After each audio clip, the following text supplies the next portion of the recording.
You've probably been told in primary school how an essay is like a hamburger. You have the top half of the bun as your introduction, and the bottom half of the bun as your conclusion, and the meat as your body paragraphs. This analogy still works in high school. Obviously, there's more to it than that, but for the sake of simplicity, we'll run with it. Just like every part of the burger is vital, so too every part of an essay is essential. You need to ensure that you include each section for the reader to be able to grasp your argument. This is how you should structure your essay. Firstly, you'll notice that the introduction and the conclusion are both buns in this analogy. This is because they're similar. They both contain a summary of the content of the essay, as well as the thesis statement, a sentence that states what your essay is about. The difference between them is that the introduction introduces the reader to the essay and attempts to hook them to keep them reading with an interesting opening sentence, while the conclusion reminds the reader what they have read and ends with a final comment or a call to action. The body paragraphs are the meat of the burger.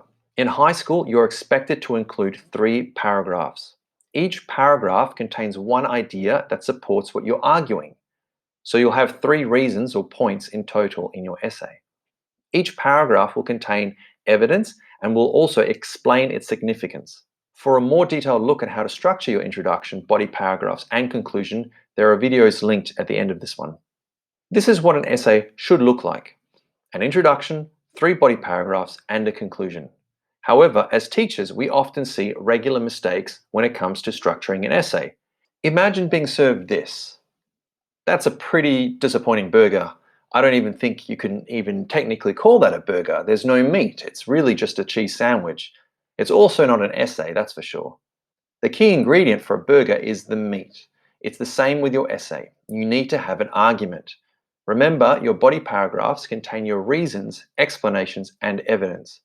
Without them, your reader will feel empty after having read your essay, just like most of us would still be hungry eating this cheese sandwich. The body paragraphs are the main part, the meat of the essay. An essay like this happens when you're missing reasons to support your opinion. So for example, the topic is that you shouldn't smoke. Everyone knows that you shouldn't do it, but you need to have reasons to support that, why you shouldn't. Your 3 reasons could be that it's bad for your health, it's expensive, and you smell. That's what's missing here. Your body paragraphs would then elaborate and give examples or facts to support what you've stated. Things like throat, tongue, and lung cancer, packets of 25 cigarettes costing upwards of $45 in Australia, and perhaps you might include an anecdote about smelly smokers. Alternatively, if you were served this, you'd also be disappointed. This is also not a burger or an essay, it's just meat. Without an introduction or a conclusion, your reader won't know what's going on. There's nothing to hold on to. The insides of the burger will fall apart if you try to pick it up. If you just give the reader reasons and evidence, but no introduction or conclusion for them to hold on to, it ends up being a big mess. If we go back to the smoking example from earlier, readers might be halfway through what you've written before they figure out that this essay is against smoking.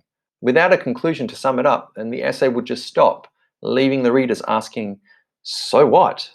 You need to introduce the topic and also conclude it. Lastly, teachers sometimes see this. Can you guess what happened here?